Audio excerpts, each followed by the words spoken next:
Hello and welcome to episode 129 of Glitch Report. My name is GnittWitt. Thank you so much for joining me on the show today. If you like hearing and talking about video game news, oh my goodness, I have a huge amount of news to cover on this week's episode. It's madness. Check this out. I got news about Xbox. I got news about EA. I got news about Sony, and I got everything else in between. So thank you for joining me today on the show. Again, my name is GnittWitt. We're going to be talking video games and video game news for, let's say, the next hour and change. Emphasis on the change part, because like I said, I got a lot of news to get to today. But I appreciate you rocking with me today on the show. We're also going to talk about some of the games that I have been playing. Primarily playing The Sims 4 and Final Fantasy VII Rebirth, two great tastes that taste great together, though I have not come up until this very moment. I didn't think maybe I should see if someone made Final Fantasy VII characters in The Sims 4. We're going to talk about The Sims 4 and Final Fantasy VII later on in the show today. Thank you for joining me. Hope you're doing well. Let's get down to business, man, because I got so much to cover this week. Let's first talk about Xbox, and that's not because I am a Microsoft fanboy. It's not because I am a simp for Uncle Phil Spencer. No, because they did their Xbox Developer Direct just after we did our podcast last week. So this has been, it's been a little bit because they did their Xbox Developer Direct on the 23rd. So you might already know what we're about to talk about, but let's talk about it anyways. They showed off not one, not two, not three, but 4 games. Well, 5 if you include the bonus game that they talked about as part of their Developer Direct. Now, these are all games that are coming out on Xbox and PC.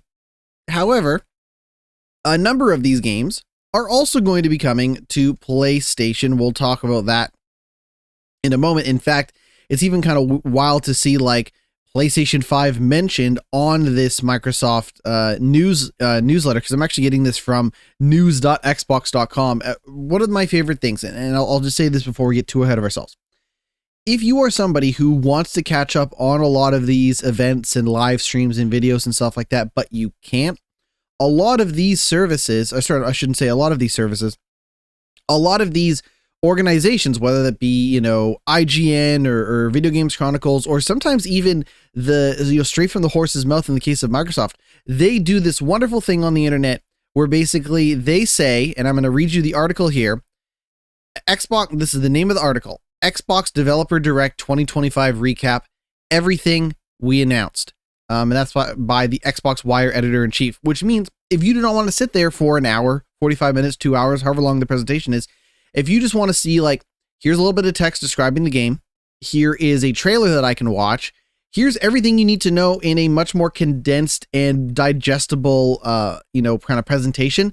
I really appreciate that, not just news sites, but also, the announcements, the people doing the announcements themselves are kind of presenting it this way. I really appreciate that. That's just me, though. Let's kick things off talking about Doom: The Dark Ages. They have confirmed Doom: The Dark Ages launching May 15th, 2025. That's coming to Xbox Series X and S, Windows PC, Steam, and PlayStation 5. And of course, you can play it day one on Game Pass. So, Doom: The Dark Ages. You might be thinking, well, if I know anything about Doom, it's that almost every age that that game franchise exists in is usually pretty fucking dark. And you're not wrong. But in this case, there's more of an emphasis on a ever so slight medieval influence when it comes to Doom: The Dark Ages. What I mean by that is, you're talking about fantasy shit. You're talking knights and dragons and trebuchets and all of the stuff you think about when you think about the Dark Ages. But of course, you are still the Doom Slayer. You are still running around with a shotgun and plasma rifles and all of that stuff. But here's kind of how they break it down for you. This is their wording, not mine. And then I'm going to maybe put my spin on it and my interpretation on it as well. This is how they describe it. Doom: The Dark Ages is a prequel to the critically acclaimed Doom 2016 and Doom Eternal, and is set in a dark fantasy sci-fi world with Doom's immediately recognizable hellish twist. In the segment that they showed, 3 core pillars of the game were explored: combat, which dug into deadly new weapons of mass destruction the Slayer can wield; exploration, which offered a glimpse at an incredible new medieval-inspired setting that will take players to never-before-seen dark and sinister realms; and story, which gave an overview of the characters and stakes the Slayer will face in his journey to turn the tides of war. So let's talk about combat first and foremost. Doom Eternal, was an incredibly fast and mobile game. That was a game where you spent almost, I would say, half your combat encounters took place with you flying through the air in some way, shape, or form. They had like poles that you were vaulting over. There were walls that you were climbing. There was so much that you were physically juggling in the air when it came to Doom Eternal. And on top of that, there was also this kind of like rock, paper, scissors thing of like, oh, this demon is going to be weak against shotgun. This demon is going to be weak against plasma. This demon's going to be weak against grenades. This demon is strong with fire, but they're weak with ice. And oh, I need to use the chainsaw to get and if this sounds like I'm talking a mile a minute, this is literally like an honest interpretation of what it was like to play Doom Eternal, because that game's fucking crazy. Let me try it. You use the shotgun to shoot the demon, and then you use your glory kill to regain health, but upon regaining health, you lose some armor in the process, so you have to set the enemies on fire with your flamethrower so you can regain armor, and then you run out of ammo, so you use the chainsaw to regain some ammo by cutting up one of the enemies with a chainsaw, and then you use a grenade to free some of the enemies in the environment so that you can run around and jump and do all this other crazy shit. Like, it was a lot in Doom Eternal. Doom Eternal is not a bad game, but it is a game that assumes that you have been playing nothing but Doom 2016 upon first firing up Doom Eternal, because it is much harder than Doom 2016, but it is also a game that is really about you zipping and flying through the air and both physically and literally juggling a lot of different combat mechanics in order to achieve victory in those battles. Compared to something like Doom 2016, which had a lot of those same elements in it, don't get me wrong, but it didn't feel so much like you had only one right way to do things. Like, I remember in Doom Eternal, it was stuff like, oh, this enemy really doesn't take a lot of damage unless you shoot their legs off, but they're just one of 12 different enemy types that I'm fighting at the same time in a combat encounter as well. So if you were somebody who really liked to think of first-person shooting combat as a puzzle to be solved, Doom Eternal might be the best example of that out there, just because you are really rubbing your stomach and patting your head at the same time in Doom Eternal. Don't get me wrong. For some people, that's going to be really awesome. For myself, I was like, you know what? I kind of just want to shoot demons and go through hell and have a good time. And I did for the most part with Doom Eternal, but it was a little bit overwhelming. I much preferred Doom 2016. So long story short, when it comes to the combat in Doom the Dark Ages, they are leaning more towards a slightly more classic Doom experience. It might also be a ever so slightly slower experience compared to Doom Eternal. The idea is that, like, you are a walking tank. You are incredibly powerful. You might be a little bit slower, but you are basically a walking tank in Doom the Dark Ages compared to, I don't know, some like fast moving ninja type thing in Doom Eternal. The other thing about the combat is that you have a shield, and that shield has been, it's kind of combined a lot of different weapons and ideas and mechanics from Doom Eternal, right? So it's this idea like the shield I can use to block. The shield also has a chainsaw around it, so I can use that to cut enemies with the shield if they get too close. I can also use the shield as like a Captain America, throw the shield out to enemies and stuff like that, which is great. So it's this idea that like you are a walking tank, but also nimble in the sense that like melee combat in a first-person shooter game is still very important in something like Doom the Dark Ages. When it comes to exploration, they talked about how this is going to be each level is going to be much larger It's not open world, but it's going to be much larger than past levels in these Doom games. They also said that you will not be returning to a hub world. So in Doom 2016, the levels just went level to level to level to level. In Doom Eternal, you always went back to your fucking like floating castle spaceship thing where you could run around and upgrade your stuff and do training and all of that stuff. So it's this idea that like, while you might be in a, you know, you're not returning to the same environments, the environments that you are in are going to be significantly larger, might even be open in a sense that like, oh, I can go do this, I can do this, I have side objectives, I can do all of that stuff, but more of a meaningful approach to how open the levels can be. And then finally with story, they're talking about like a stronger emphasis on narrative, story, plot, a stronger emphasis on characters and unique, you know, stories with those characters. They're also talking about a more focused story experience, kind of top to bottom, as well as a significant investment in cutscenes as well. While I don't necessarily think about Doom and Doom 2016 or Doom Eternal as like huge story focused games, I think Doom 2016 has a tremendous premise, and I think it really fleshes out that premise and story throughout the game.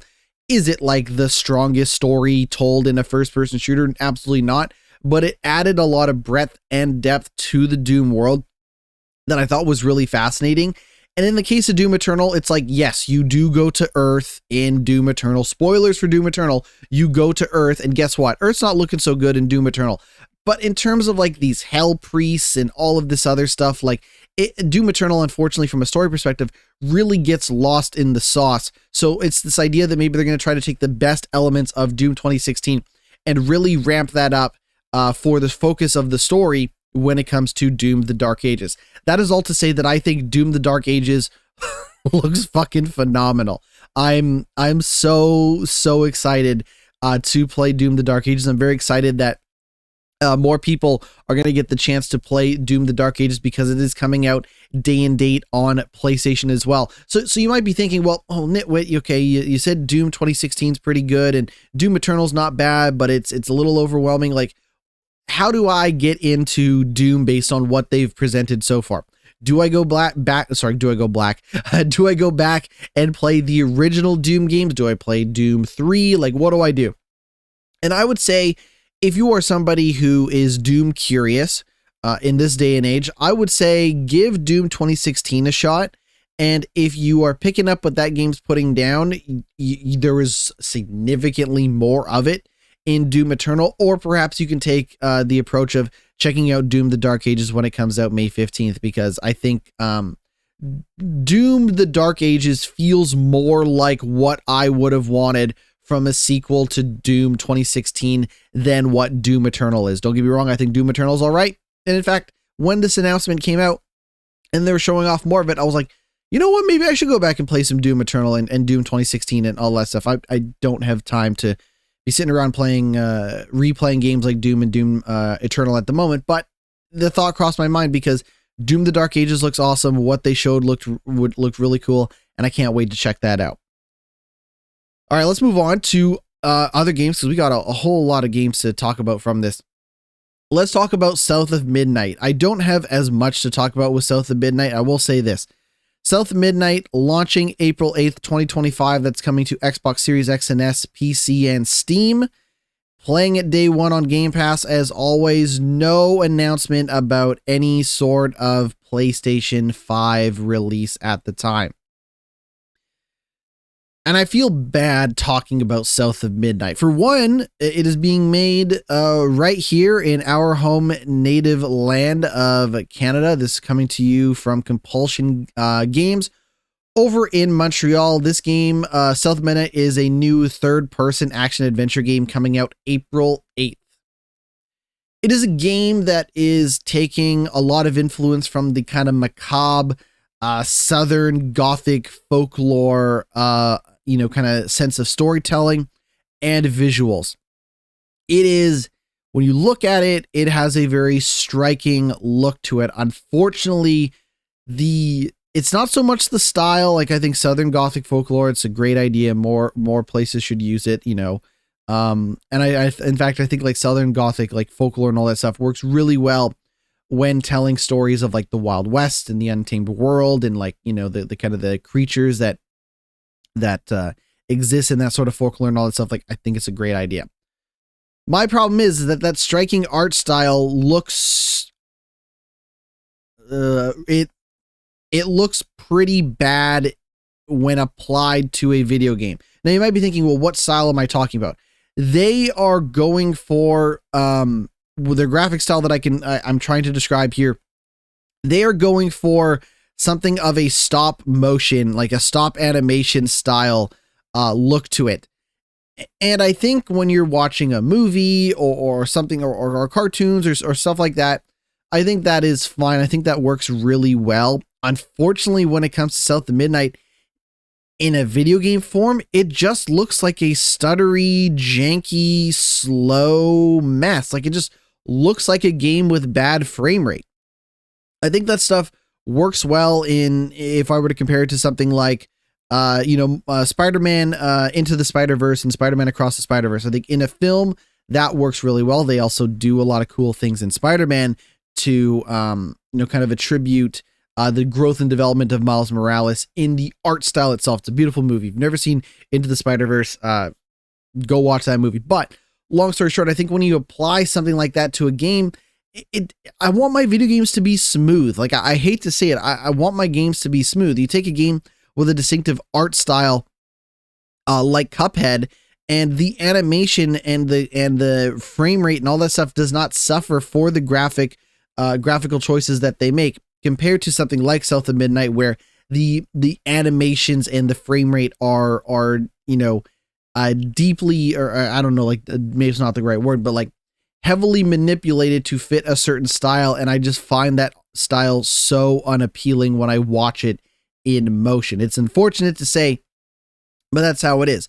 In terms of what you're doing in the game, it's a third person action adventure game. It is fairly standard in terms of, you got boss fights, you got, big monsters, you're using melee combat and all of this stuff. I think the style, I think the story, I think what they're trying to go for is neat. I just think in execution, that gameplay, it looks like your kind of standard third person action adventure game.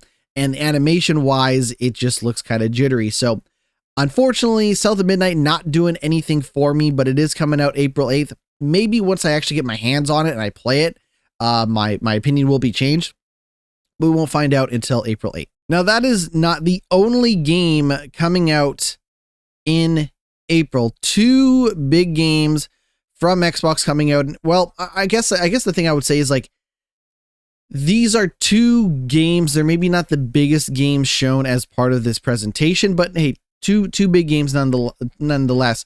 The second game coming out in April is Clair Obscur Expedition 33, launching April 24th. Another game that, well, this is interesting. On the Xbox Wire article that I'm looking at, it says, Clair Obscur Expedition 33 launching April 24th, Xbox Series X and S, Windows PC. You can play it day one on Game Pass.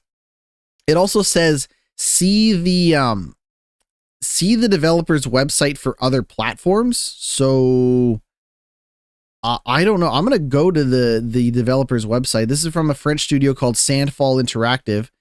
I don't know if they have announced other platforms for Clair Obscur Expedition 33.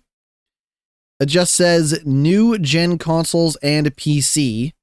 But it is definitely coming to Game Pass. Oh, well, okay. I don't know why. Because, okay, so now that I'm on the official Expedition 33 website, it says April 24th, Xbox Series X and S, PC, Game Pass, and PlayStation 5. So I don't know why they couldn't mention PlayStation 5 in the article, considering they mentioned PlayStation 5 by name when it comes to Doom: The Dark Ages, but whatever. Clair Obscur Expedition 33 launching April 24th of this year. This is the game from Montpellier studio Sandfall Interactive. It is their first game, and this is a turn-based RPG set in the fantasy version of 19th century France. As they describe it, the world is facing an existential threat 1 year at a time. I think the idea is that like there's a clock, there's like this like doomsday clock. The story as they presented it in the showcase is doomsday clock. It keeps ticking down.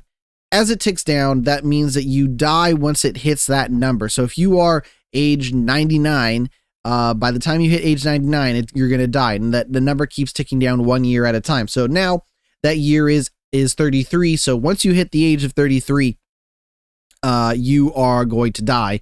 And it is about these, this kind of group of heroes, trying to stop this from happening. I really like what Expedition 33 is presenting. I gotta be honest. I am not, and I've talked about this before, I am not the biggest turn-based RPG guy. It's just not my bag, baby. But I think when you have that kind of action-based, turn-based combat, so one of the things that you are doing in Expedition 33 is you're picking your character to attack, you're choosing the enemy to attack, you're choosing what attack to hit that enemy with, and then it'll be like, okay, now you have to time the X button press or the circle button press or the triangle or whatever. You have to mash this button as part of the turn-based combat. They refer to it as a reactive turn-based combat because of how you're going to be basically, kind of, even though it's turn-based, you're still mashing out or pressing some buttons in time with this rhythm in order to do extra damage to the enemy. It's got a pretty striking art direction as far as I'm concerned. They also showed off like an expansive overworld map. It was hard to get a sense of just how big of a RPG this is going to be. Is this going to be a 50-hour game or a 100-hour game? It really remains to be seen. But Expedition 33 has been on my radar for some time. And, while I was like a little unsure of like, I don't know how much patience I have when it comes to a lot of turn-based games. Based on what I'm seeing so far, Clair Obscure Expedition 33 looking neat, and it's coming to a variety of platforms, including PS5, April 24th. We got two more games that we're going to be talking about. The first game is Ninja Gaiden 4. That is going to be launching on Xbox Series X and S, Windows PC, Steam, PlayStation 5, and of course, you can play it day one on Game Pass. Ninja Gaiden is back, y'all. Courtesy of Team Ninja and Platinum Games. If you don't know Platinum Games, Platinum Games is a studio that makes a lot of, how can we describe it? They're like pure action games. Like there's not a lot of sense of puzzle solving. There's not a lot of sense of exploration when it comes to Platinum Games.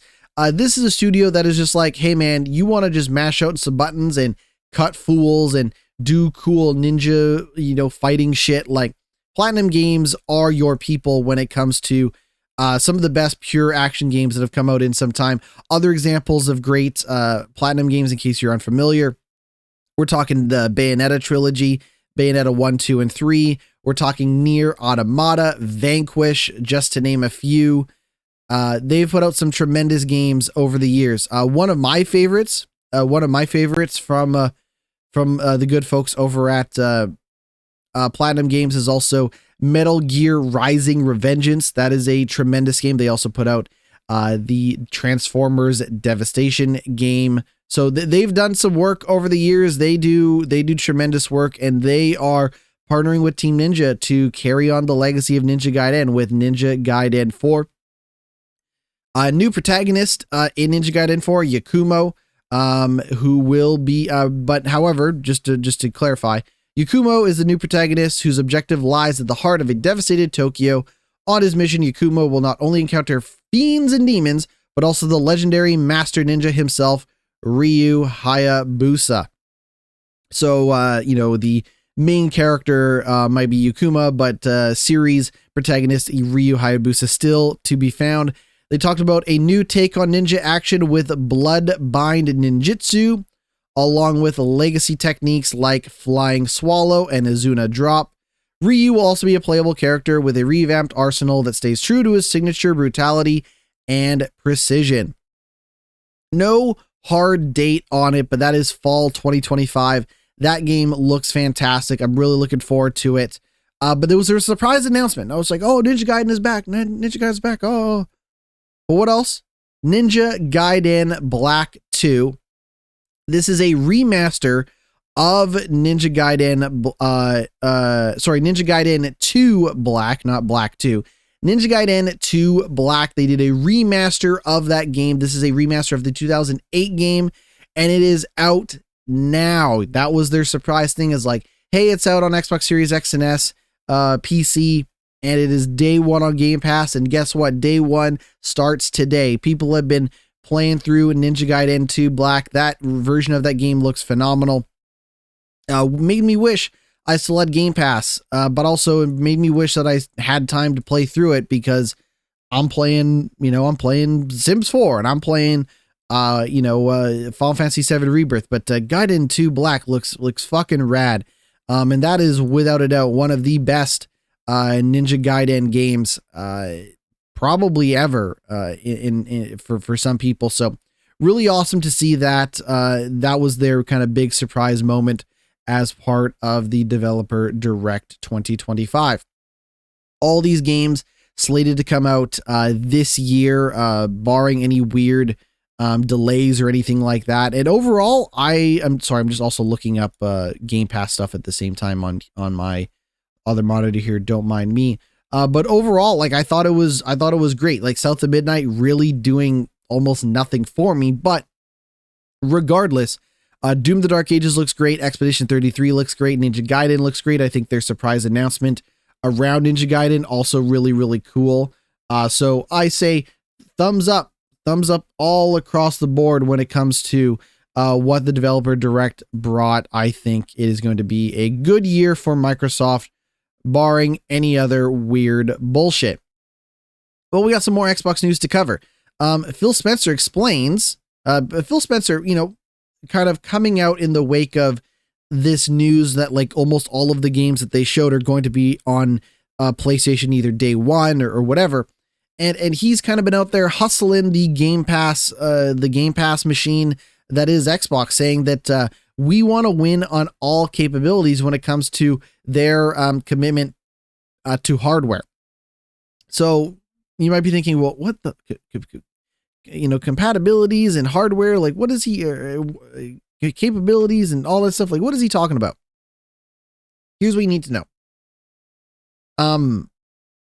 Since the start of last year, this is from Video Games Chronicles. As always, shout out to Video Games Chronicles. Since the start of last year, Microsoft has brought an increased number of games to rival platforms, and its gaming CEO Phil Spencer said there are now no red lines for which games it could port next. This new marketing campaign even proclaims that virtually any device is now an Xbox. If you remember that's an Xbox ad. This has left many Xbox console owners wondering where their device fits in Microsoft's plans for an ever-open ecosystem. Phil Spencer has been asked about this in a new interview with Gamertag Radio. This is what Uncle Phil had to say, quote, "I want people to pick hardware based on the capabilities of that hardware and how that fits into the choices that they want to make about where they want to play, and we want our hardware to win based on the hardware capabilities that we have." I think the difference that we've seen in the last 20 years, and I think this is good because I've come from building games, is it's really games first, not platform first. Most of the games that you or I will talk about run across so many different platforms, and those are the games that are having success. Those are the games at the top of the charts. I want to build a platform that services those creators, the creators that are trying to meet people on every screen. In the same interview, Spencer reiterated that Xbox intends to release more of its games on more platforms in the future, but he also emphasized that the brand has a future in hardware. Microsoft first announced last February that it is actively working on a next generation console. Let's go back to his quote here. Quote, "Let's say it, our own hardware, I think it's fundamental about what Xbox is," Spencer told Gamertag Radio.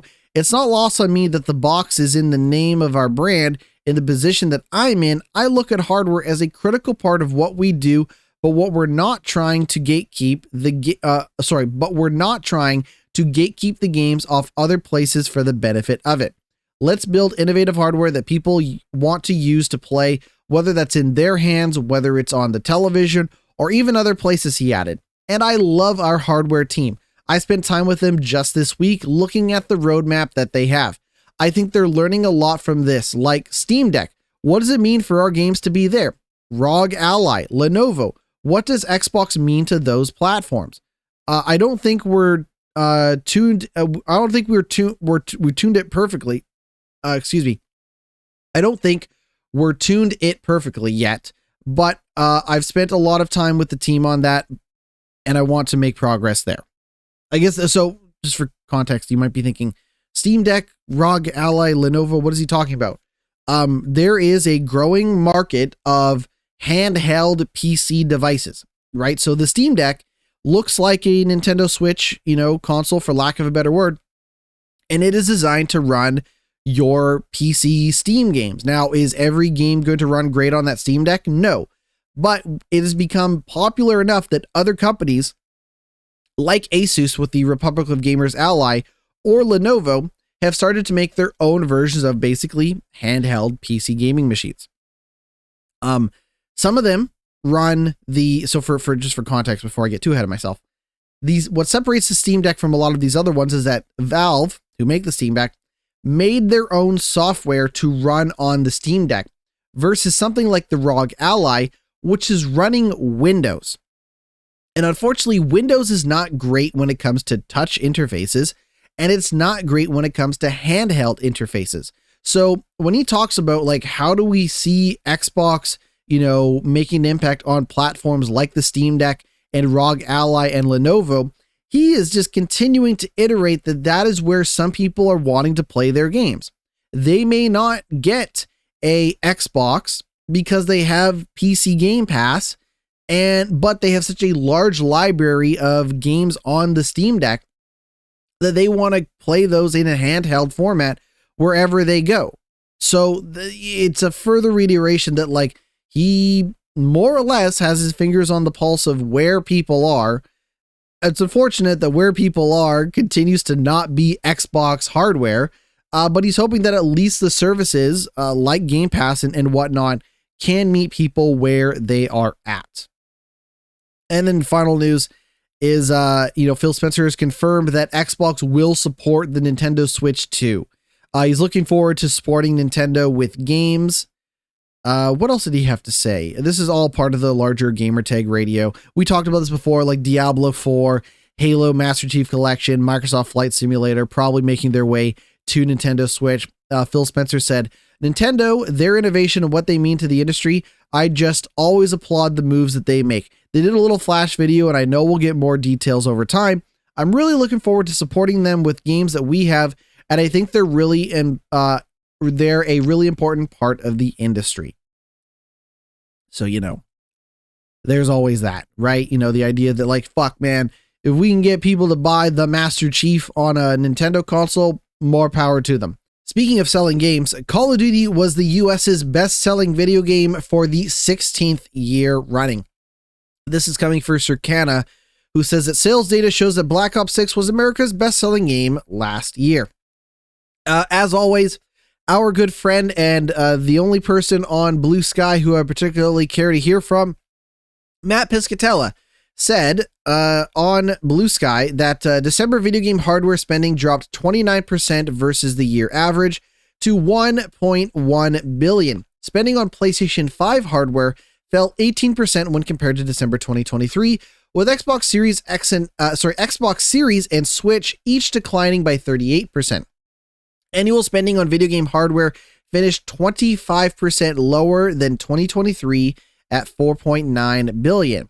However, he also adds, no question video game hardware had a rough one, but it was expected with the Switch being in market for so long and both PS5 and Xbox Series S and X passed their selling peaks. Total hardware for 2024 was $4.9 billion. It's still significantly higher than 2019. So, there's also that to keep in mind. Now, this from Circana. Let's take a look at the best-selling games of 2024. You might be wondering, what are the best-selling games of 2024? Oh my goodness, let's find out. I'm going to do it David Letterman style. The number 10 best-selling video game of 2024 in the US. This is all US. is the EA Sports MVP bundle. I don't know what that means. What is the EA Sports MVP bundle? Is that like all of all of the games in one? What is this? Oh, okay. All right.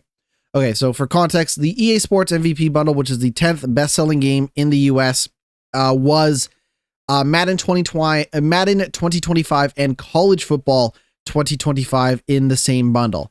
Number 9 was Elden Ring. Number 8, EA Sports Football Club 2025. Number 7 was Call of Duty Modern Warfare 3. Number 6 was Madden NFL 2025. Number 5 was NBA 2K25. Number 4 was Dragon Ball Sparking 0. Number 3 was Helldivers 2. Number 2 was EA Sports College Football 2025. And the number 1 game in the US for best-selling games of 2024 was Call of Duty Black Ops 6. I guess now we should talk about EA, right? I have a ton of EA news to get to, and, well, not all of it's great. In fact, I would argue most of it is not great. Most of it's not great. Now, remember what I said. Remember what I said about top-selling game, and where Football Club landed specifically, because we're going to reference the sales data of EA Sports Football Club once again. That game was 8th. Remember that, okay? 8th in best-selling for US. I don't know about the whole world. Don't talk to me about the rest of the world because I don't know. Here's what EA is up to. EA has blamed the underperformance on Dragon Age and EA Sports Football Club 2025 as it lowers its projected forecasts for the year. So, people, they weren't stoked about it. Basically, like, long story short, I don't want to get into all the numbers and the yearly whatever. Basically, Dragon Age the Veilguard sold half of what they expected it to sell. Half of what it expected it to sell. Now, I'm going to be honest with you. They sold about 1.5 million copies in 3 months, which ended that month period ended December 31st of last year. And I'm going to tell you something right now. It was 10 years since we saw the last Dragon Age game. That game was in development for a very long time. That game changed identities throughout development.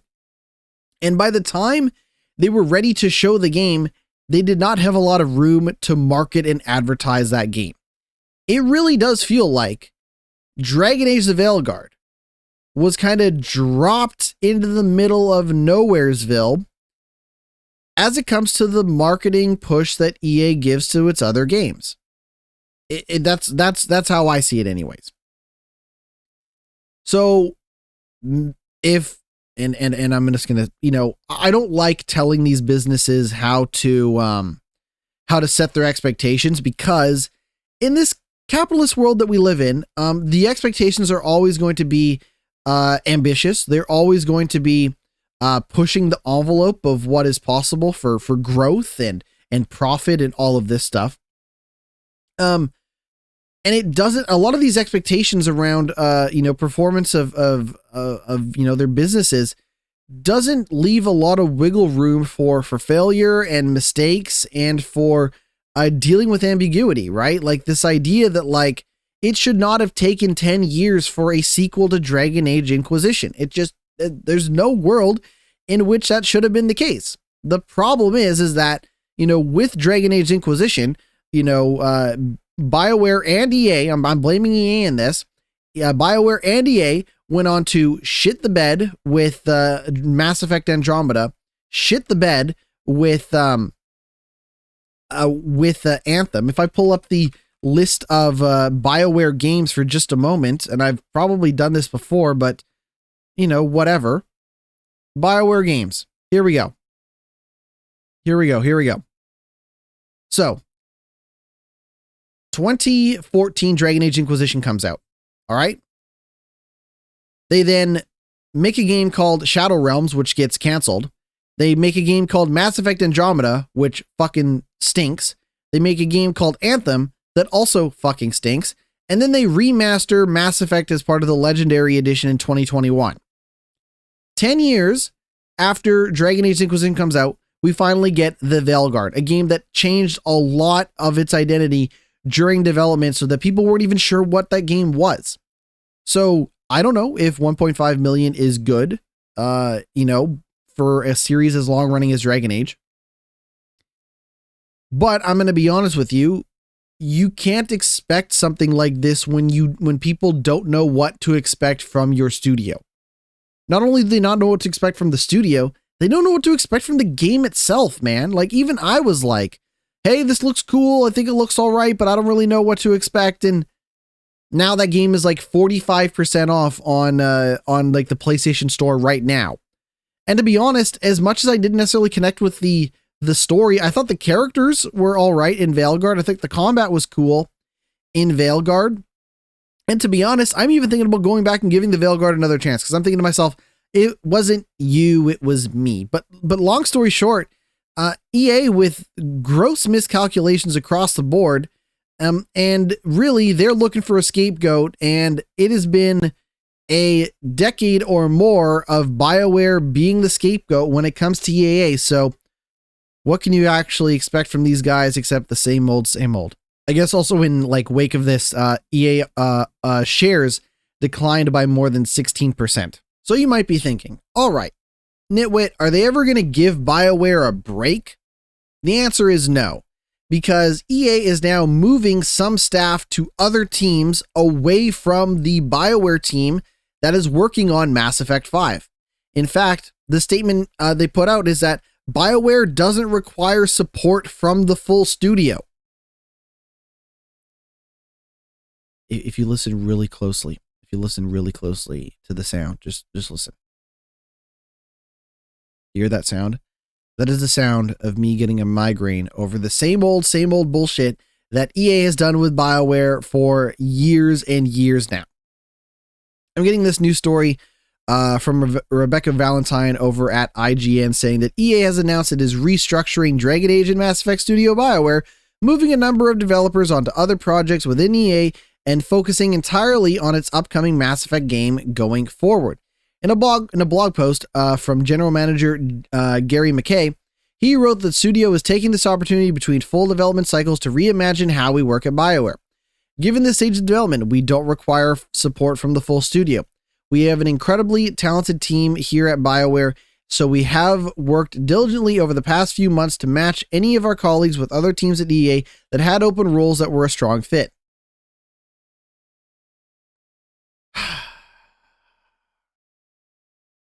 This is editorializing, but IGN understands that EA has already placed an unknown number of developers from Bioware into other equivalent roles within the company. A small number of Dragon Age team members are also seeing their roles terminated and are being offered time to apply to other roles within the company if they so choose. For context, Bioware structure has shifted repeatedly in recent years. The studio had a rough round of layoffs in 2023 and has seen a number of high-profile departures throughout the development of Dragon Age The Veilguard, the most recent of which was the director of the game, Corinne Busch, Busche, don't ask me to butcher that name again, who announced her departure from the studio last week. It is unclear how many individuals work at Bioware today. IGN asked EA for a comment or specifics on how many individuals at Bioware are being impacted by the change, how many are facing potential layoffs, and the role, how many will remain at the studio. EA did not provide specifics, but a spokesperson offered the following comment. I'm sure this comment is going to be really fucking good. They said the studio's priority was Dragon Age. During this time, there were people continuing to build the vision for the next Mass Effect. Now that the Veilguard has shipped, the studio's full focus is Mass Effect. While we're not sharing numbers, the studio has the right number of people in the right roles to work on Mass Effect at this stage of development. They announced the Mass Effect game 4 fucking years ago. 4 years ago, this game was announced. Oh God, I can't. Listen to me. Listen to me before I lose my goddamn mind. based on, and I know it's like hindsight 2020, all that stuff. This game should never have been announced. I'm talking about Mass Effect. This game should have never, ever been announced this early in development. Because when I read this, and maybe your interpretation is differently, you let me know. But when I read this news about Bioware, I think the current state of Mass Effect is somebody wrote Mass Effect 5 on a whiteboard with a question mark after it, and that's as far as they've got. It was 4 years since they announced it. And the reason why it's just, like, I understand games take a long time to develop. Like, I'm not here to try to push them to get a game out the door in 4 years or anything like that while working simultaneously on other games. Like, I get it. The problem is that these games have entered development hell too often for too long. And what happens when you get a game in development hell is it can easily build a lot of negative feelings towards the game, the series, and the developer. And that's before we look at BioWare's shitty track record for the last decade. So if you were to ask me, GnittWitt, we're going to put out a Mass Effect game in, I don't know, 2020, 2028, 2027, 2028 at the earliest. Are you excited? Do you care? You know what my answer is going to be? No.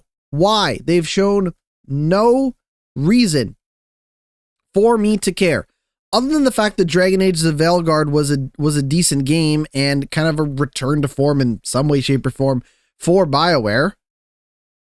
Like, they can't figure out how to get this game off the ground, let alone out the door. So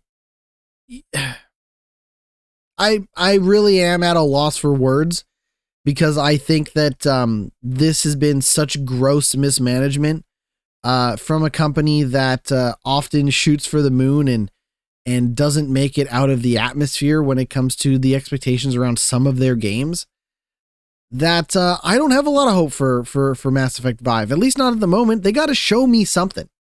Dragon Age the Veilguard, when I played it, it was the closest I felt to being like, you know what?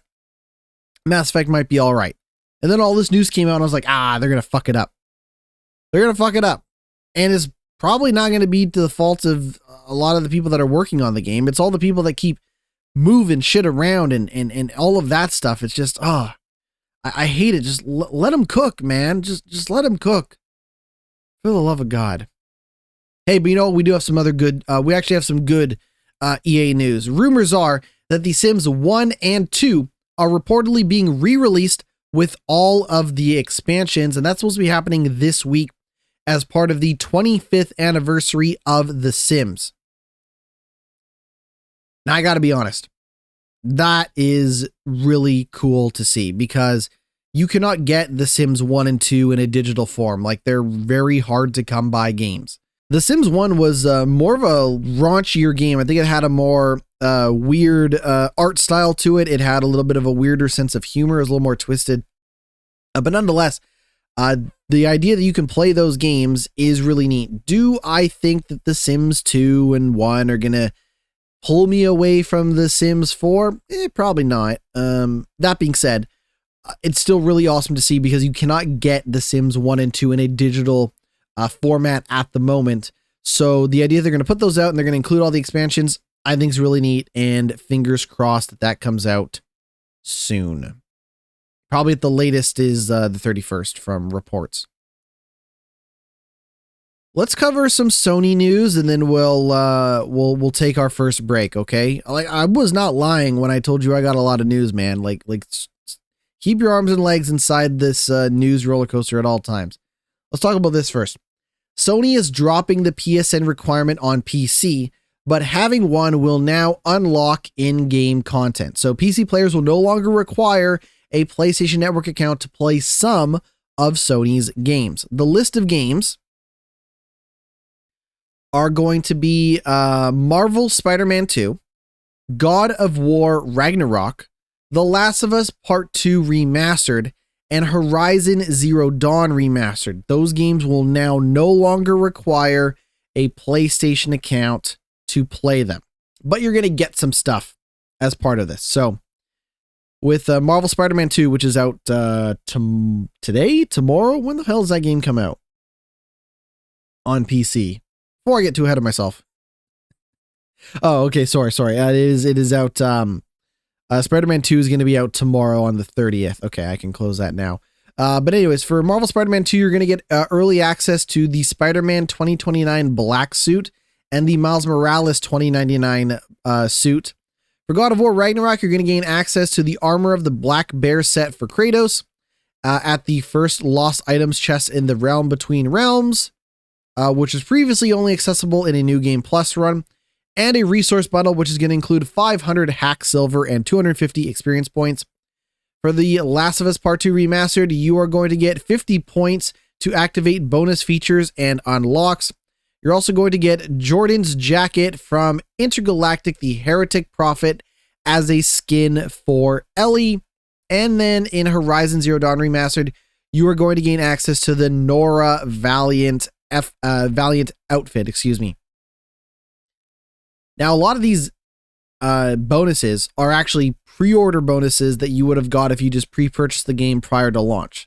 So they're kind of giving you like 500 hacks. Like, listen, I haven't played God of War Ragnarok, but 250 experience points doesn't seem like a lot. 500 hack silver doesn't seem like a lot, right? Now, there are some cool things like Jordan's jacket from Intergalactic the Heretic Prophet. That is the new game being made by Naughty Dog. So if you want that, I think the suits are really cool in Spider-Man. Like, I think some of my favorite, moments in the Spider-Man Miles Morales and the Spider-Man game is playing dress up with Spider-Man. So more suits, always cool. I think the Nora Valiant outfit in Horizon Zero Dawn Remastered is like the outfit that I use for like the entire game. So, whatever. But you'll notice that these are all single player games. Helldivers 2 is not part of this deal. Why? Because it is a multiplayer game and they're sticking to their guns. But at least now, the single player Sony games will not require a PSN account to play on PC. Did they remove the PSN requirement from Helldivers 2? I totally forget. Did they? They might have already. Oh, you know what? They did. Sorry. Before I get ahead of myself. This is actually a bigger U-turn than I thought because they already removed the PSN requirement from Helldivers 2. So basically this is a full-on U-turn from everything. And they're seems like they're giving up on the dream, but oh well. We got some more PlayStation news though. Starting in 2026. So you got a whole year to get over this. Starting in 2026, Sony announces plans to shift away from offering PS4 games through PlayStation Plus. They're saying that in 2026, PS4 games will no longer be a key benefit of the monthly PlayStation Plus lineup. So they put out a post talking about it, and they said, as many of our players are currently playing on PS5 and have shifted toward redeeming and accessing PS5 titles from the monthly game and game catalog benefit, PlayStation Plus is also evolving with this trend, and it will focus on offering PS5 titles through the monthly games and game catalog benefit starting in 2026. So remember, monthly game is part of the basic tier and game catalog is part of the extra tier. They continue, as we shift to PS5, PS4 will no longer be a key benefit and will only be occasionally offered for PlayStation Plus monthly games and game catalog starting in January 2026. We may still provide titles that can be playable on both PS4 and PS5 consoles after this date. This move won't affect the PS4 monthly games that players have already redeemed from PlayStation Plus, which will still be accessible as long as they remain a member. And even if you stop being a member for a month and you resubscribe, they're all still there. PS4 games available through Game Catalog will also be available to play until they leave the catalog as part of Sony's monthly refreshes. Now, this is why I wanted to bring this up in the first place. This is why I wanted to bring this up. I'm not going to sit here and tell you what is a good deal and what isn't. I don't know how you perceive value when it comes to PlayStation Plus, Game Pass, or anything and everything in between. But I looked at the current slate of PlayStation Plus games for this month. And it's a bad fucking month, y'all. Like, this might be one of the worst PlayStation Plus months for the Essential tier that I have ever seen. And I don't even talk about this every month because, like, who cares? Regardless, this month, you are getting Payday 3 for PS5, High on Life for PS4 and PS5, and Pac-Man World Repack for PS4 and PS5. Now, when I say it's a bad month, I am not talking about that Pac-Man game, whatever. People remember that PlayStation 1 game, the PS2 games, fine. What I am talking about, though, is a piece of shit like Payday 3. An awful game, an awful game that could not sell. There are more people playing Payday 2 right now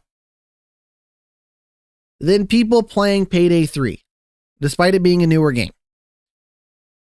And I think this is I also think High on Life is one of the least funny games I can remember playing in a long time. High on Life is the comedy sci-fi first-person shooter from some of the people that made Rick and Morty. And I think Rick and Morty is an all right show. Like, I think Rick and Morty is okay. I'm not a big Rick and Morty guy, but when I watch it, it seems okay.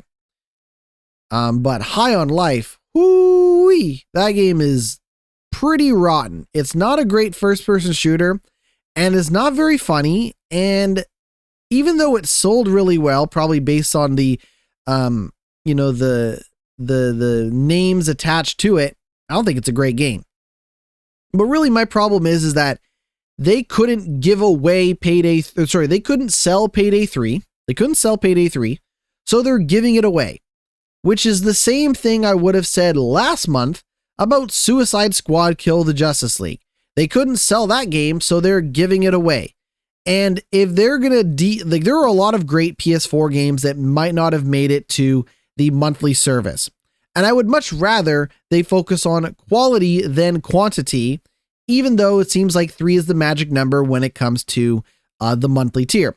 All I'm saying is that for this news to come out, and for the big PS5 game for free over the last 2 months being piece of shit turd burgers like Payday 3 and like Suicide Squad Kill the Justice League, it just stinks as a bad deal for PlayStation users. Now, maybe they'll turn it around next month and, the March games are going to, blow my mind and make me want to go out and buy a PS5 and, PlayStation Plus and all that stuff. But I think the combination of that news and what they're now offering is not a great look. That's all I have to say about that. All right. Let's take our first break. When we come back, we got a lot more news to talk about. Stick around. We'll be right back. Welcome back to the podcast. I continue to be GnittWitt, and we're going to continue to talk about the news. WWE 2K25 has confirmed a whole lot of information about the game, including release date, new modes, gameplay changes as well. It's coming out March 14th. You will also get an early access version on March 7th if you buy the fancier versions of the games. The game's cover star has been confirmed to be Roman Reigns, who will also be the central focus of the 2 main new modes added to the 2K25 game. So couple things to know. So we have Roman Reigns, he's the cover, Tribal Chief, Big Dog, all that stuff. There is also 2 other fancier versions of the game. You can also buy the Dead Man edition, which will have the Dead Man, Undertaker, as the cover. And there is also the Bloodline edition of the game. I'm assuming that those different versions are going to have different DLC and perks and bonuses and all that stuff. And it'll also get you early access a week early if you want to do that as well. So here's what we know. The first of this year's showcase mode, which is titled the Bloodlines Dynasty, is basically it's like a look back. Like showcase mode is like you're replaying historical wrestling storylines and matches. So showcase mode looks back at the classic matches with a specific theme, and this year's theme is the Bloodline and the extended NOI family, meaning the matches selected will include Roman Reigns, The Rock, Yokozuna, Jacob Fatu, and more. The main new mode this year, however, is titled The Island, and give players the opportunity to explore and challenge other players while vying to earn a WWE contract by impressing Roman Reigns. The Island is going to be exclusive to the PS5 and Xbox Series X and S versions of the game, and it has players competing.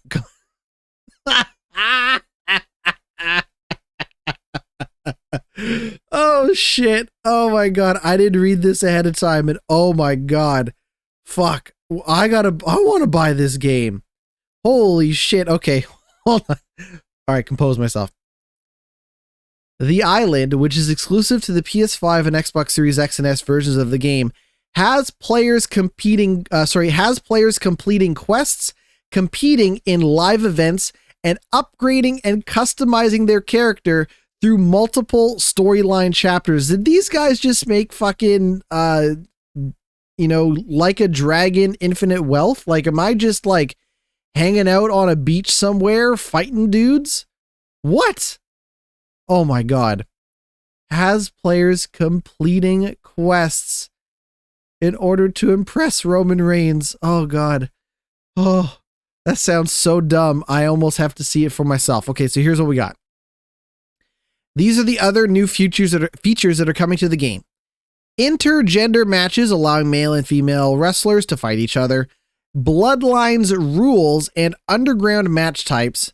The return of the chain wrestling gameplay mechanic, and improved My Faction mode with a new World Tour mode replacing Proving Grounds, a new My Rise storyline offering a singular multi-gender storyline instead of 2 separate male and female stories, online multiplayer in My GM mode, and improvement to universe mode, including the return of promos. So here's my interpretation on this is, they saw that AEW game had intergender matches in it and said, fuck it, we'll include intergender matches.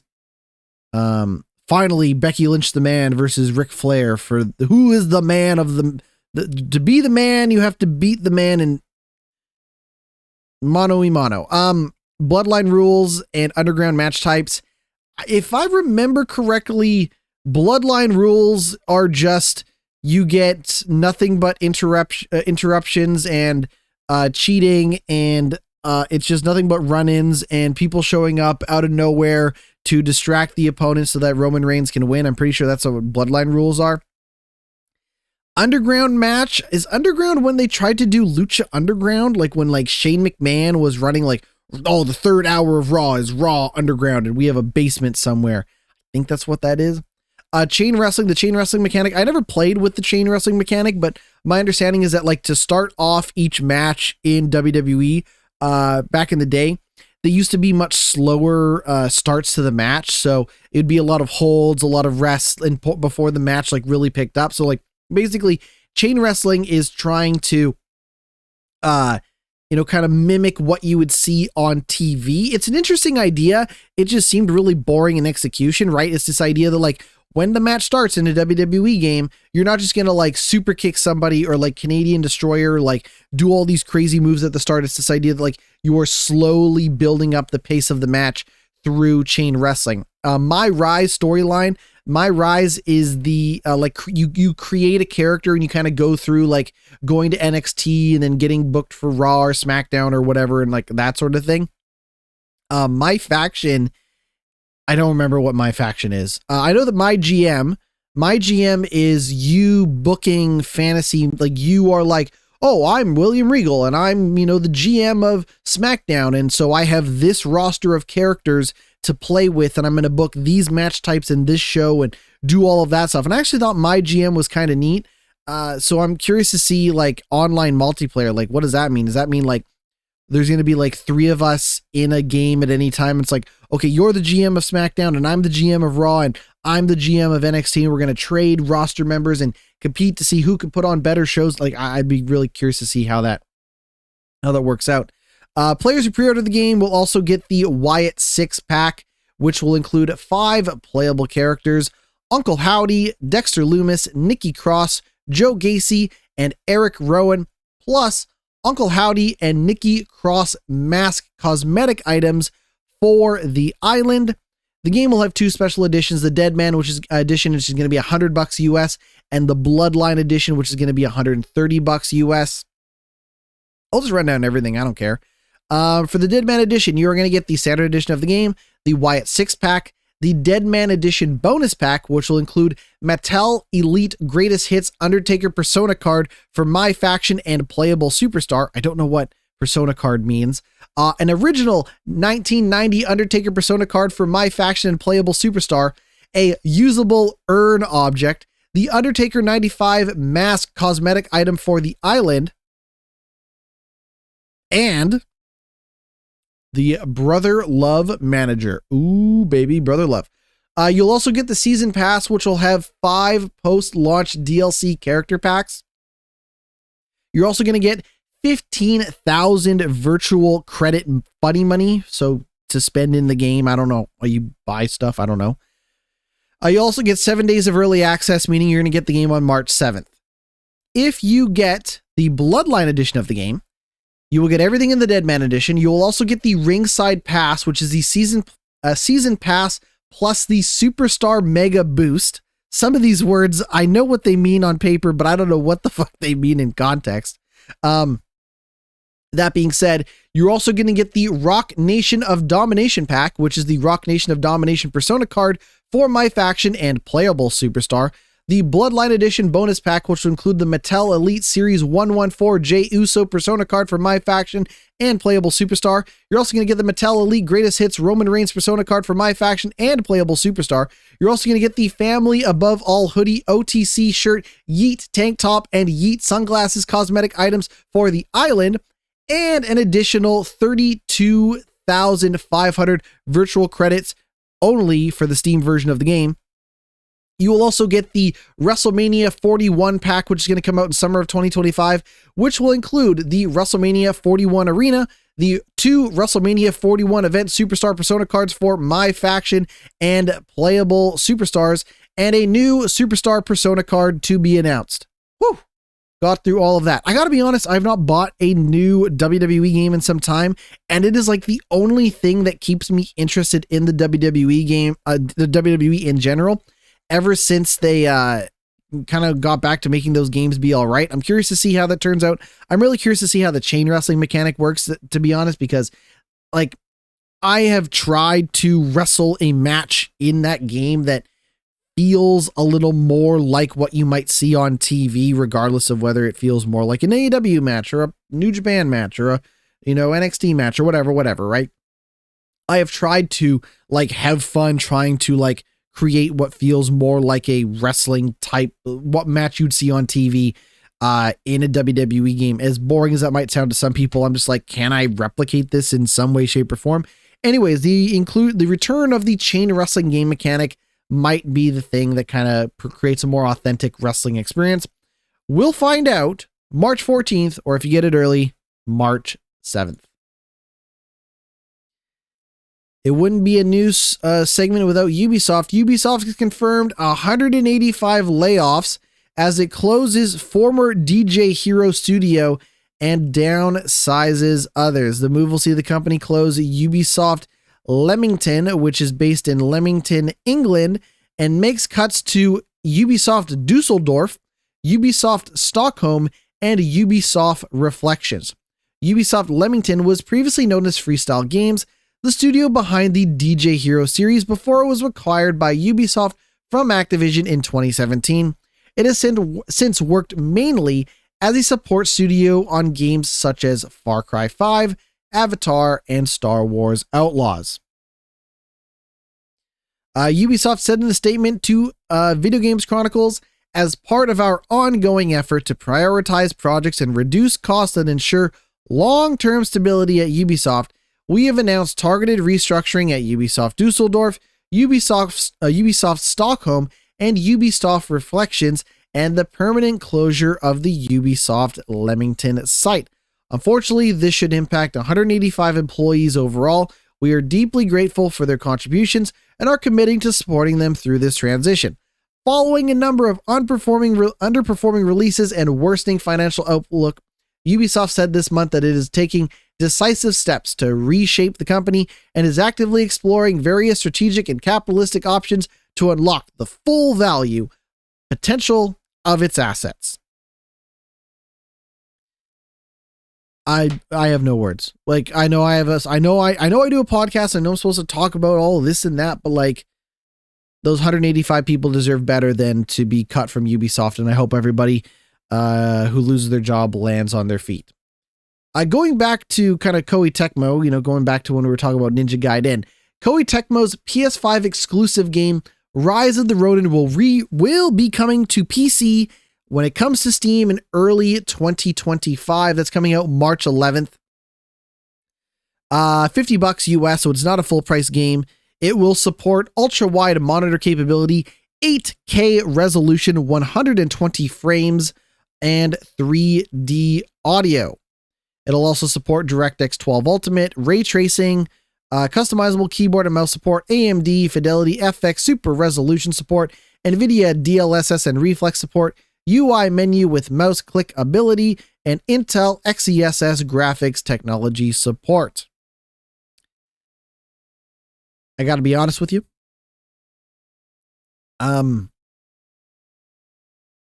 There was no world in which I've not played Rise of the Ronin, so I could be wrong. But to me, there was no world in which this game was going to knock it out of the park when it came out as a PS5 exclusive or when it comes to PC, because it's not going to be that, far away from another open world samurai ninja action game like Assassin's Creed Shadows. And Assassin's Creed Shadows is trying to come out earlier this year to get out of the way of Ghosts of Yotei. So now we have 3 open world samurai ninja action games coming out in the same year. And one is going to make its way to PC after coming to PS5. Woof. Like, I don't think that Ghosts of Yotei is going to come out day and date on PC. I would love to be wrong. I don't think it's going to happen. But I just don't think that, Rise of the Ronin, a game that most people forgot about, I just don't think that it's going to, I don't know what I think it's going to do, but it doesn't seem to be knocking anybody's socks off, regardless of platform. Speaking of regardless of platform, Final Fantasy VII Rebirth hit the most concurrent Steam players for any single-player Final Fantasy game. However, the MMO Final Fantasy XIV still holds the Final Fantasy record for concurrent Steam users. That number being 95,150 concurrent players playing Final Fantasy at any point in time on Steam, with Final Fantasy VII Rebirth being 40,464. Now, Final Fantasy 15 is despite it being a PS4 game, despite it being a road trip game, whatever you want to call it, that game actually was more popular concurrently on Steam than Final Fantasy 16, with 15 having 29,498 concurrent players and Final Fantasy 16 having 27,508 players. It goes down quite from there. But it is still, hey, people seemed excited about that Final Fantasy game, Final Fantasy VII Rebirth coming to PC. I was very excited about it. I think so far so good. and I'm curious to see if it continues to sell well on the PC.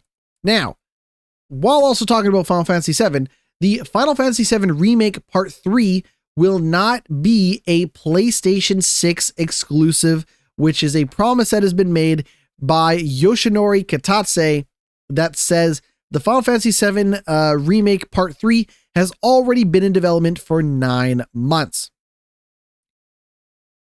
Does that mean that it's going to be a PlayStation 6 game? Probably, right? Probably. Knowing, if I know Square Enix, and I don't know them personally, my guess is that Final Fantasy VII Remake Part 3 will come to PS5.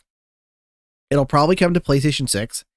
And they will probably do a complete trilogy bundle of all of the Final Fantasy Remake games on both PS5 and PS6, if I had to guess. But they have confirmed that it will not be exclusive to PlayStation 6 when it comes out. This is probably in response to Final Fantasy VII Rebirth and Final Fantasy 16 not meeting sales expectations. We got more news, baby. I'm just getting started. These are going to be shorter news stories, so keep that in mind. U.S. physical game spending has halved since 2021. Boxed game spending is down more than 85% since its peak in 2008, according to Circana data. So there's that to keep in mind.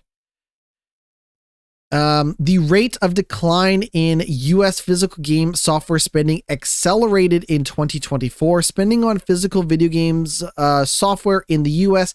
has been cut more than half since 2021 and is now more than 85% below its 2008 peak. We'll see if the Switch 2 can help slow or reverse this trend in 2025. This is all coming from Matt Piscatella, as we know, who works in tracking sales data of games.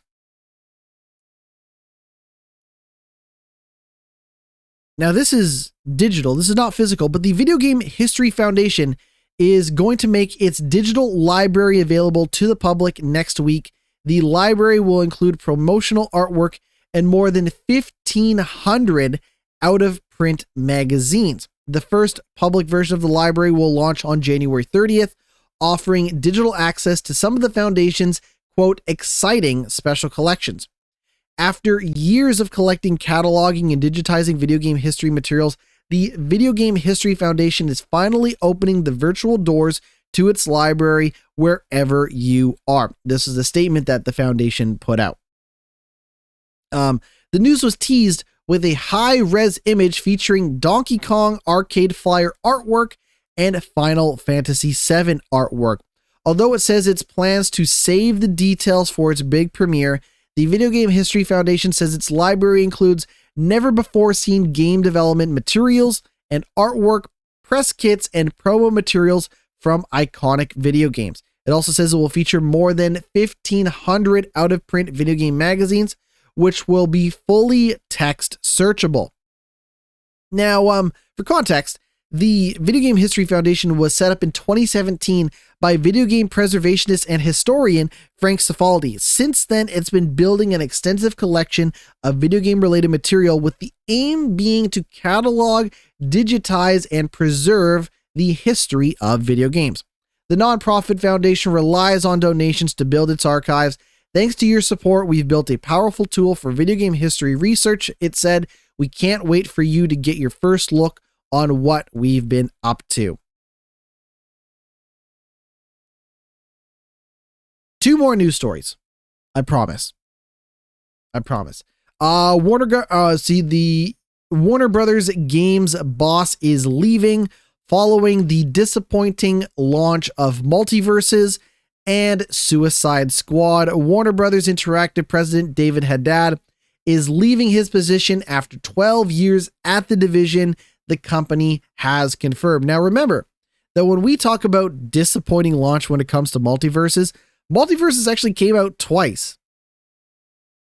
It came out twice. They put it out, and then they took it offline for a year, and then they to work on the game and update the game, and then they put that game back out, and it wasn't great either way. I remember playing it and just being like, man, what a shame the way this game turned out. Maybe they've improved multiverses, maybe they've made it better, I don't know, but those were the two games that were used as scapegoats when it comes to Warner Brother Games' division's disappointing year, right? Multiverses sucked, Suicide Squad Kill the Justice League sucked, and now the guy who was in charge of seeing both those games get out the door is leaving the company. All right, final news story. After 34 years, an iconic British games company is changing its name. Team 17, the Worms people, no longer want to just be associated and affiliated with Worms. Don't get me wrong. I love Worms. Worms, thumbs up by GnittWitt. I like me some Worms games. But it doesn't matter because Team 17 will now be known as Everplay, but its old name will live on as a subsidiary. Now, the thing to keep in mind is that Team 17 have not only just made Worms games for the last 34 years, they have also gotten into the business of publishing. They are a big games publisher now as far as game publishing goes these days. So they're going to change their name to Everplay, but the name will live on as a subsidiary as part of this. So let's just read the news story as presented by Video Games Chronicles. As always, shout out to Video Games Chronicles. Team 17 Group announced on Thursday that beginning in early February, it will be known as Everplay Group. A rebrand, it says, better reflects the evolution of the business since it became a public company on the London Stock Exchange in 2018 and made big acquisition moves. Now, the rebranding only affects the group's brand identity, and Team 17 name will live on as one of the three arms within that group. The three divisions are the video game label, Team 17, the simulation games publisher, Astrogen Entertainment, and the educational apps creator, Story Toys. Founded in 1990, Team 17 is best known for the Alien Breed, Worms, and Escapist games, but it has also published Overcooked, Yooka-Laylee, Yoku's Island Express, and Blasphemous. Steve Bell, the group CEO, commented, "I am excited to be unveiling our new group brand today, which we believe better represents our business, which has evolved greatly since the IPO and reflects our DNA to never stop playing." This rebrand not only creates an ideal backdrop to foster great cross collaboration internally, but also reflects our aspirations to expand our reach across complementary sectors within the broader indie market. Fundamentally, we want to create pioneering and captivating experiences that enrich and inspire players around the world, and I firmly believe Everplay will become synonymous with creating games that deliver a lifetime of play. Well, that's it for news. Whew, we got through it. We're going to take a break. When we come back, The Sims 4 and Final Fantasy 7 Rebirth. Stick around. We'll be right back. Welcome back to Glitch Report. Let's talk about the games that I have been playing. There's a lot that's going on with me outside of this podcast. I continue to watch a lot of movies. The David Lynch, and his work still very, very fresh in my mind, very forefront of my mind. Last night, I watched the movie Lucky, which is I believe, I don't know the exact details, but I believe one of Harry Dean Stanton's last movies. And also a movie that features David Lynch in a acting role. He did not direct the movie. He didn't make the movie, but he did act alongside of it. And hey, it turns out that Harry Dean Stanton is a pretty good actor. Lucky, if you haven't seen it, also just a very, very touching, thoughtful, beautiful movie. Really, really enjoyed that. Harry Dean Stanton, also a guy who makes a lot of appearances in other David Lynch movies, such as Wild at Heart, Twin Peaks, The Straight Story. If you haven't seen, if I may make a recommendation, go watch The Straight Story, because that is one of David Lynch's best movies, if not his best movie. Also criminally underrated in a way that I don't really appreciate. I think more people should just watch that movie. But anyways, Then I was told I need to go watch Repo Man, and I was like, you mean the Jude Law movie, Repo Man? He's like, and I had a family member who's like, you got to watch more Harry Dean Stanton movies and all that stuff. And so they're on the list. Don't worry. I'm still going strong with my watch 100 movies in this year list. But anyways, after watching the Lucky and the Straight Story, I had a family member who reminded me I need to watch Repo Man, and I confused Repo Man with Repo Men, the Jude Law movie. And then I was like, well, fuck it, I'll just watch both of those movies whenever I get the chance. But so far, if I take a look here at my list of movies so far, we got 1, 2, 3, 4, 5, 6, 7, 8, 9, 10, 11, 12, 13, 14. 14 movies so far this year. I'm also planning on doing a Dune movie marathon. That might be a long day at the office for me, but I think I could probably pull it off. At least get through those the first two. I'm for a Dune movie marathon. I know this is a video game podcast, but it's my show, damn it. For a Dune movie marathon, I was thinking I was going to watch part 1 of the new movies and then watch the David Lynch movie in its entirety and then watch part 2. I'm also every now and then when it comes to the Oscars, I'm curious about checking out some of the Best Picture nominations. I've already seen Dune Part 2, but I think I'd maybe better appreciate that movie with Part 1 being more fresh in my mind and the David Lynch movie being fresh in my mind. I also was, I've already seen The Substance, which was also a Best Picture nominated movie. The Substance is great. Demi Moore is great in The Substance. If you haven't had a chance to watch The Substance, run, don't walk. Then I was thinking maybe checking out Conclave, which is the Pope movie. Anyways, I've been playing some more of The Sims 4. One of the things that I really love about The Sims 4 is the community creation stuff in The Sims 4. The idea that someone can go and make a Sims character and put that in the community workshop for everyone else to play as and download and mess with and all of that stuff. So with the passing of David Lynch and Twin Peaks and all of that stuff being fresh in my mind, I went to the Sims 4 community and I started looking at the characters that people made based on the works of David Lynch, like Twin Peaks and also David Lynch himself.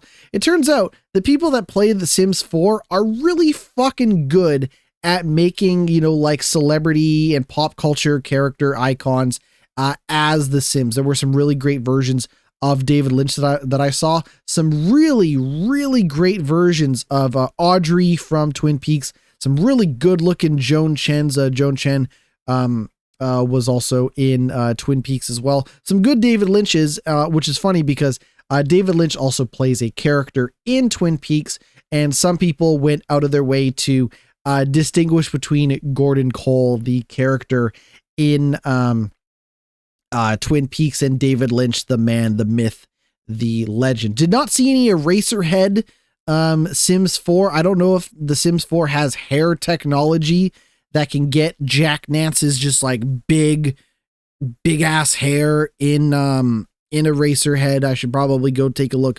But like my favorite thing about the Sims 4 is just being like, just seeing who people have made and what there's going on, and it's just like, I don't know, fuck it. Let's just have, Sylvester Stallone and Jim Ross live in the same house together. Wouldn't that be fun? And now David Lynch is here and he's just painting in the house. He's just hanging out painting in Sylvester Stallone and Jim Ross's house. And whoops, Jim Ross is a ghost now. I don't know how Jim Ross died and became a ghost. I also bought some DLC for The Sims 4. One of them is a paranormal DLC, which allows me to now control ghost characters as well. In the standard game, I believe the ghosts just like show up and hang out and they can haunt you and you can ask them to leave and you can like, pray to death. Like when the Grim Reaper shows up in The Sims 4 after a character has died, you can like beg for their life or be like, oh, take me instead and do fun things like that. But this paranormal thing that I have now, I can actually control the ghosts. So like Jim Ross is just a member of the family, and like Jim Ross just like wakes up every morning and goes to work and cooks for everybody. He doesn't cook ghost food. He cooks regular human food. The one thing I'll say about the paranormal stuff in The Sims 4, based on what I've experienced so far, is like, it's just ghost versions of the stuff that you already do. So like in The Sims, you have to like go to sleep or go to the washroom or eat, and you just do all of those same things with the same, like items in the house that you already have. They just renamed what they're called. So it's like, what is it in The Sims 4? It's like expel ghostly waste or whatever. And it's like, that's just pooping. This is Jim Ross, the ghost pooping. Okay. Like I know what poop looks like, and I know what a character pooping looks like. And that's just Jim Ross, a ghost pooping. He's not like expelling ghost waste in a way that is any different or unique to the game. Regardless, I love The Sims 4. I think I've put like 160 hours into that game since I started playing it, years and years ago. That's a wonderful game. I really enjoy it. I'd be curious to know what the free-to-play version of that game is like how little content is there available for free. But like I said, I bought that game, and I've spent a little bit of money with DLC and expansion so far. I also have like the celebrity, like if I go load up here, my Sims 4 DLC packs, because like I said, I spent a fair bit of money in that game. And I think that game, on top of just the base game itself, like I really enjoy The Sims 4. I don't know, I can't quite always put my finger on what it is. It's also just a very chill and relaxing game on top of everything else. But if I go over to The Sims 4, what do I own? Will it tell me what I own? Manage add-ons. Okay, so here's what I got. So for The Sims 4, I have the paranormal stuff pack. There's like different things in the game. So there's like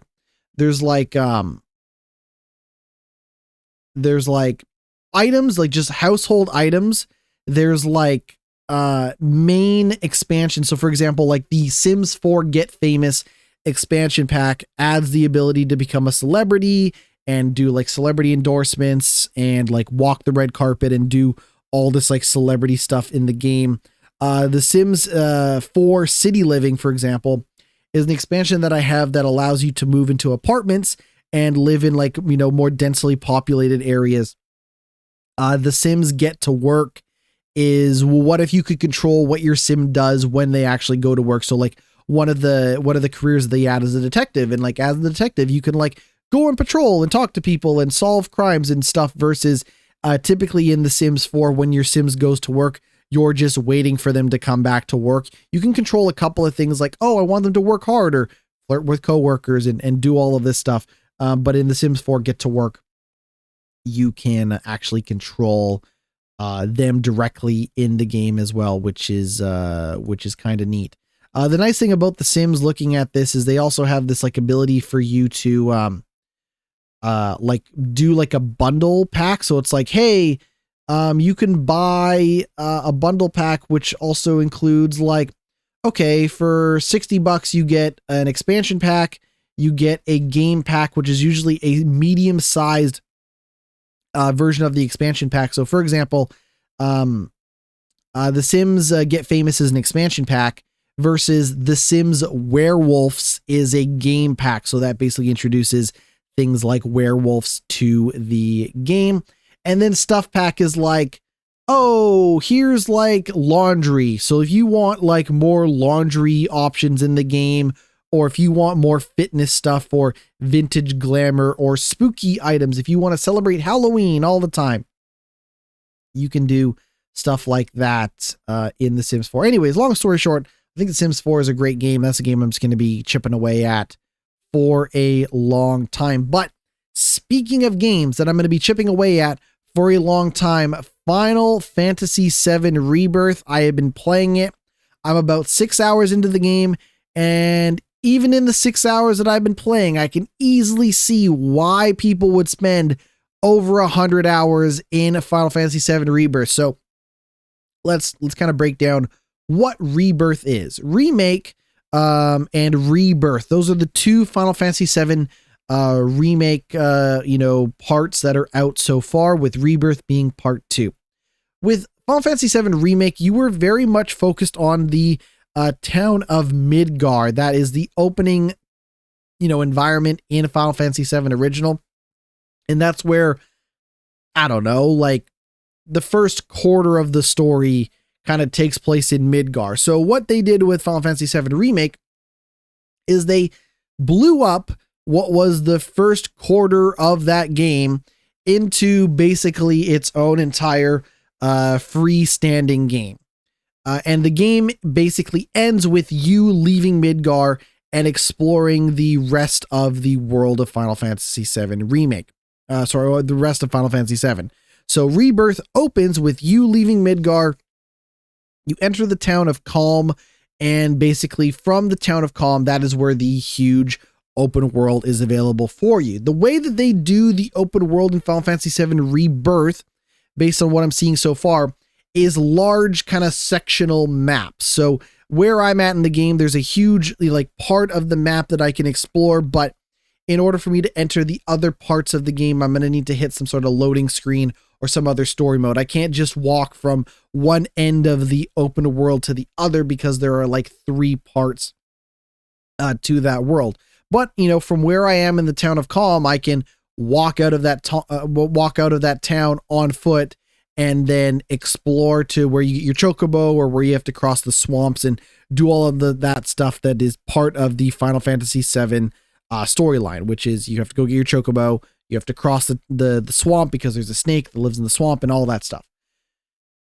However, compared to baseline Final Fantasy VII, there is so much, and compared to Final Fantasy VII Remake, there is so much goddamn, side quests and side content in this game. It is already making my head spin. So, again, for context, in Final Fantasy VII Remake, in part 1, I'll just refer to them as part 1 and part 2, just for make things easier. In part 1, you meet a new character in Final Fantasy VII called Chadley. And Chadley is basically this character that they ginned up to come up for reasons why you would do a bunch of side quests and side content in the Final Fantasy VII Remake games across the entire series. So in the first game, Chadley was somebody who kept track of the monsters that you fought and their weaknesses and strengths, and, hey, I'm going to give you a challenge if you can defeat this enemy this way, and you can help people with these amount of side quests and do all of that stuff. But Final Fantasy VII Remake Part 1 was not some big open world game, so they kind of had a limited scope in what they could offer you as side content, and thus kind of limited reasons for you to do it unless you fancied yourself a completionist. In Final Fantasy VII Rebirth, you enter that large open world and you get a call from your good friend Chadley, and Chadley's like, hey man, it's a big world out there. We need to understand we need to inspect every blade of grass and turn over every rock and every stone in this open world to truly understand and learn and research just how big of an open world it is. So in the case of what Chadley has to offer you this time around, there are, specific, statues that you come across, and you have to solve puzzles with those statues. There are, monster fights that have special parameters that Chadley wants you to do. So for example, you'll come across an enemy, encounter in the open world, and Chadley will say, okay, don't get poisoned, kill the enemies within a certain period of time, and if you can stagger them, I will give you bonus, upgrade currency and all of that stuff for doing that. Chadley also wants you to climb towers in the game, sort of like Assassin's Creed style. So like when you climb the tower and you activate it, it'll show you all the different side activities and side content to do in that game. Chadley is also gives you like this item transfusion item that's like, hey, if you collect resources in the open world, you can use it to create new items. Like, oh, instead of buying potions, if you just collect the resources, you can make potions for yourself. But also, if you create different unique items with this transfusion machine, you'll also unlock newer, better items that you can create with the more rarer, resources in the environment. Chadley also runs a combat simulator, which you can use both as a tutorial but also as like challenge fights. So like I did a Titan boss battle, and I had to like, study to see what the Titan's weakness was, and then I fought it and I won, and it was actually really tricky because it always scales to your level. It's not like you can come back to Chadley for some of his challenges and be like, all right, you bastard, I've upgraded my character, I'm super strong, I'm super badass. Like some of Chadley's challenges in the combat simulator specifically are going to scale to your level to make things always at an even playing field. There's world intel that you can gather from separate parts of the environment. There are like these chocobo rest stops that you can repair, which unlock fast travel in the open world. There's these chocobo feathers that you can collect in the open world. And I don't even think I've seen half of the different side content activities that are going to be spread out across not only this open world, but also the entire, game as I enter the different, open world areas and things like that. It is, it's nuts, man. It is nuts, from what I've seen so far, in this game. And to be honest, like I kind of enjoy it. Like just, checking off stuff like, oh, this little busy work, this little busy work, that. Like, to be honest, I kind of enjoy it. Has it always been super thrilling? But like, it's pretty easy to be like, well, I'm already in this area that I already came across, this thing. I can just do it while I'm here. And then, Chadley will be impressed. I'm always thinking to myself, let's do it for Chadley when it comes to the side content in Final Fantasy VII Rebirth. That is all to say that I am really enjoying Final Fantasy VII Rebirth. I think it is a gorgeous looking game. I think exploring that open world, while it has been rotten with side quests and busy work, I still find it relatively enjoyable.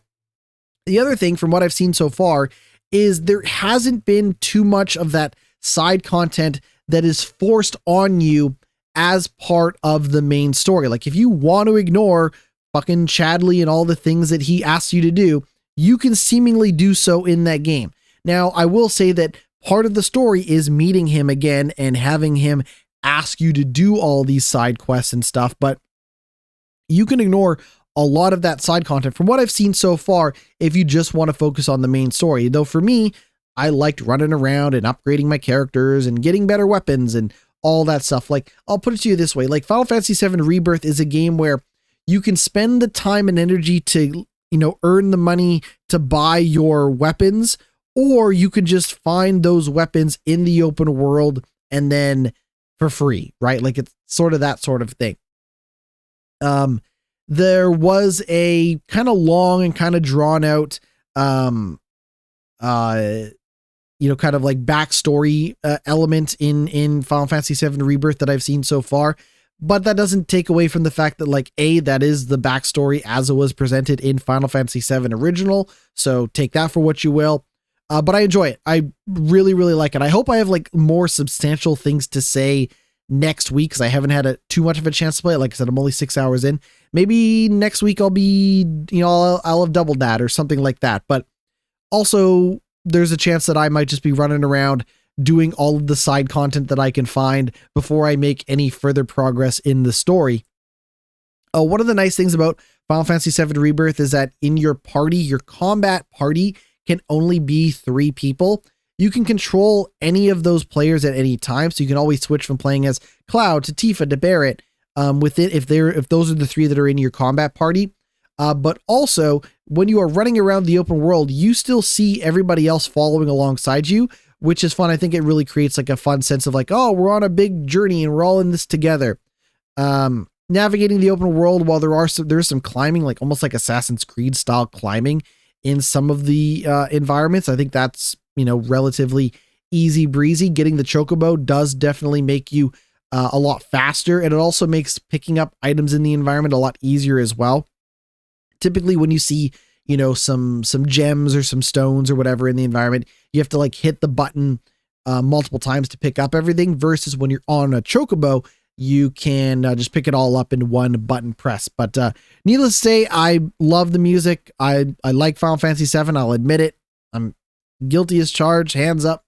I'm a big fan of Final Fantasy VII, and so far Rebirth is really doing a lot for me. And maybe I'll have more to say about that game sometime next week. That is going to do it for the podcast. I have been GnittWitt. You can head over to linktree.com/GnittWitt to find links to everything that I do all over the internet. This has been Glitch Report. I have been GnittWitt, GnittWitt, and we'll see you all next week. Take it easy.